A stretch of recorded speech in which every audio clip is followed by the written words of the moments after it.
नमस्कार मंडळी, पुन्हा एकदा आपल्या नवीन एका व्हिडिओमध्ये तुम्हा सगळ्यांचं खूप खूप मनापासून स्वागत.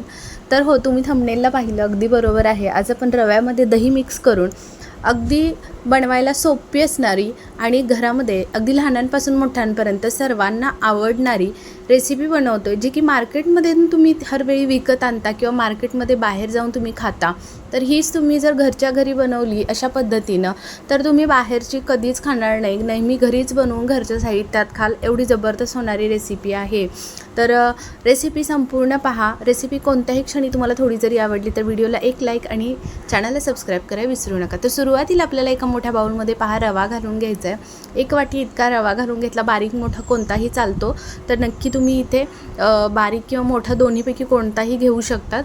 तर बारीक रवा घातला. त्याच्यानंतर अर्धी वाटी इतकं आपल्याला याच्यामध्ये दही घालून घ्यायचं आहे. आता दहीऐवजी तुमच्याकडे जर ताक असेल ना तरी तुम्ही ताकामध्ये हा रवा भिजवला तरीही चालेल. अर्धी वाटी ताक घालून घ्यायचं. आता प्रमाणसुद्धा पहा, अगदी योग्य असं सांगितलेलं आहे, त्याच्यामुळे कुठेही चुकण्याची अजिबातच टेन्शन नाही आहे. 1 वाटी इतकं पाणी घालून घ्यायचं आहे. पाणी घालत असताना आपल्याला बघा थोडं थोडं असं पाणी घालून घ्यायचं आहे. अगदी व्यवस्थित असा रवा याच्यामध्ये मिक्स करून घ्यायचा आहे. गाठी गुठळ्या अजिबात याच्यामध्ये होऊ द्यायच्या नाहीत.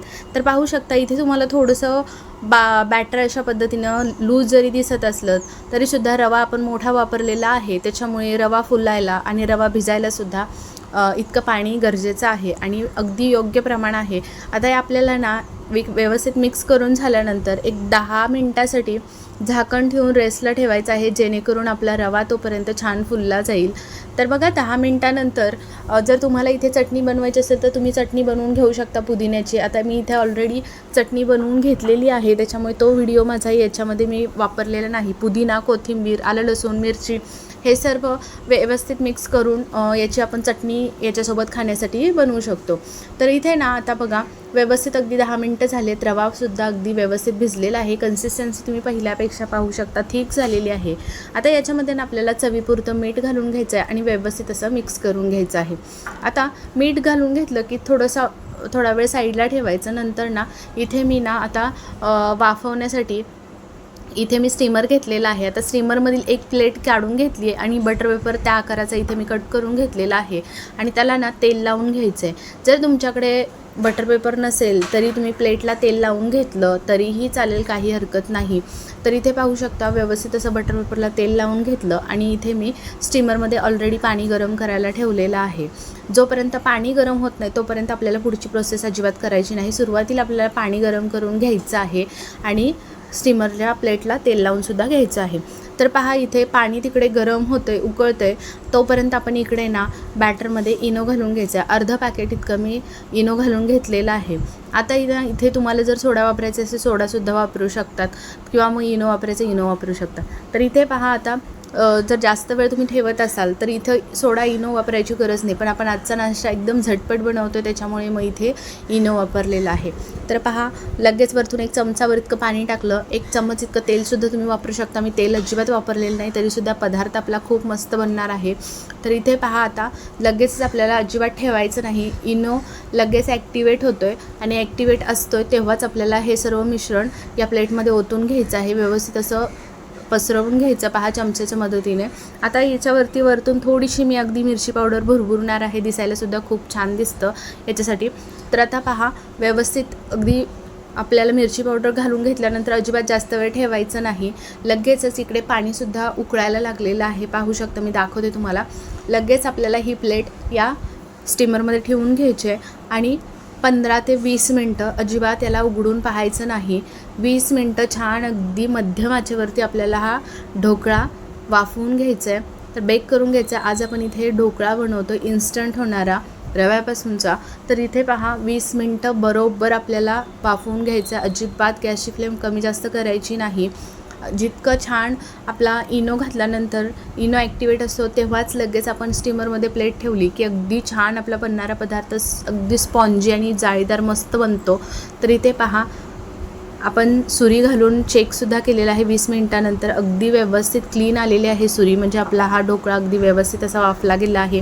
तर पहा पूर्णपणे थंड करून घ्यायचं आहे आपल्याला आणि त्याच्यानंतर आपल्याला व्यवस्थित अशा कडा मोकळ्या करून घ्यायच्या आहेत याच्या.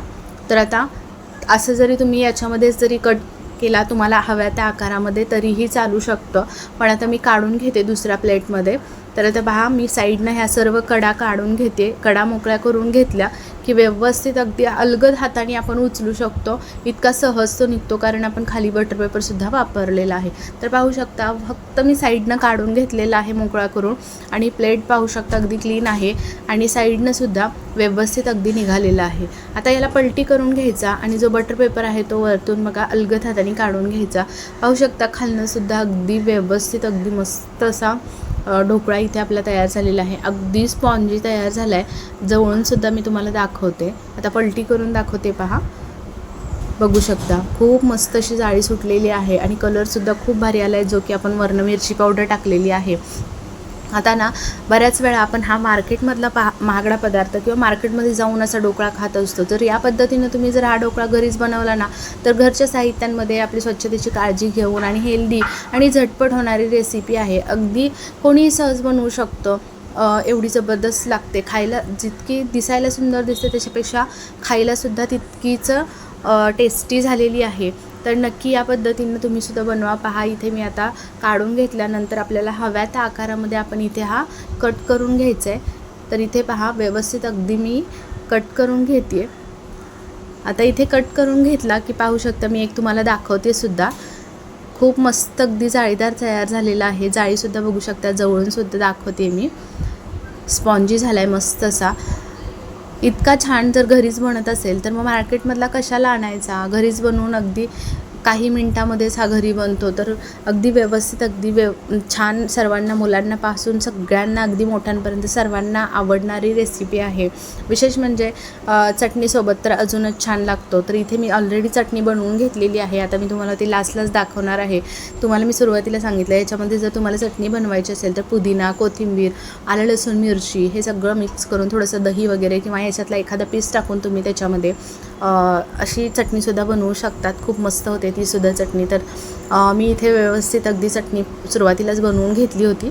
तर आता पहा छान असा तडकासुद्धा याच्यावरती करून घेऊयात. तर तडक्यासाठी बघा फक्त मी इथे ना तेल गरम करून घेतलं आहे चमचावर इतकं आणि त्याच्यामध्ये मोहरी फक्त घातलेली आहे. हिंग, मोहरी, कढीपत्ता आणि मिरच्या घातलेल्या आहेत काही बारीक कट करून. तेवढीच फोडणी आहे घातलेली.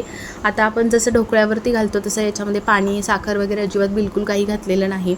तर इथे पहा वरतून कोथिंबीर घातली आणि दिसायलासुद्धा पाहू शकता काय सुरेख अगदी हा ढोकळा तयार झालेला आहे. बघता क्षणी तोंडाला पाणी सुटतं आणि लगेच खायला घ्यावंसं मन होतं.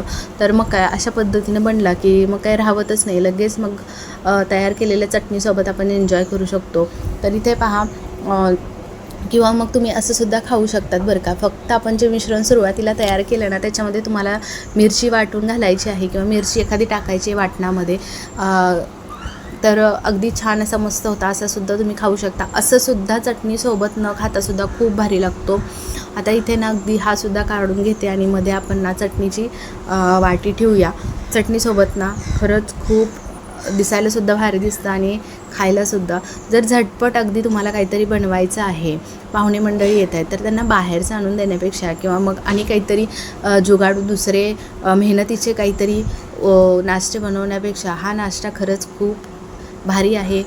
दिसायला जितका छान दिसतो ना त्याच्यापेक्षा खायला अप्रतिम चवीचा आहे. नक्की तुम्हीसुद्धा एकदा बनवून पहा. सर्वांना खूप जास्त आवडेल. घरात तर आता मी ना हा बऱ्यापैकी 2-3 वेळा तर बनवते आठवड्यामध्ये. कारण झटपट होणार आहे. सगळं साहित्य आपल्या घरामध्ये असतं आणि विशेष म्हणजे अशा पद्धतीचे खूप सारे व्हिडिओज मी ना आपल्या चॅनलवरती साधे सोपे अपलोड केलेले आहेत. नक्की चेक करा तुम्ही. खूप जास्त आवडती तुम्हाला. खूप साध्या सोप्या मस्त अशा रेसिपी आहेत. जर आपल्या चॅनलवरती अजूनही कोणी नवीन असेल, सबस्क्राईब केलं नसेल तर नक्की सबस्क्राईब करा आणि त्याच्यापुढील बेल आयकॉन प्रेस करा. म्हणजे माझे जेव्हा कधी मी व्हिडिओ अपलोड करेन तेव्हा सगळ्यात पहिल्यांदा तुमच्यापर्यंत पोहोचतील. आजचा व्हिडिओ तुम्हाला आवडला असेल छानशी कमेंट करून मला सांगा कशी वाटली रेसिपी. माझे संपूर्ण व्हिडिओ तुम्ही अगदी शेवटपर्यंत पाहता त्याबद्दल खरंच खूप मनापासून धन्यवाद. आणि उद्या चला पुन्हा अशाच एका छान आणि जबरदस्त रेसिपीसोबत भेटूयात. तोपर्यंत बाय बाय.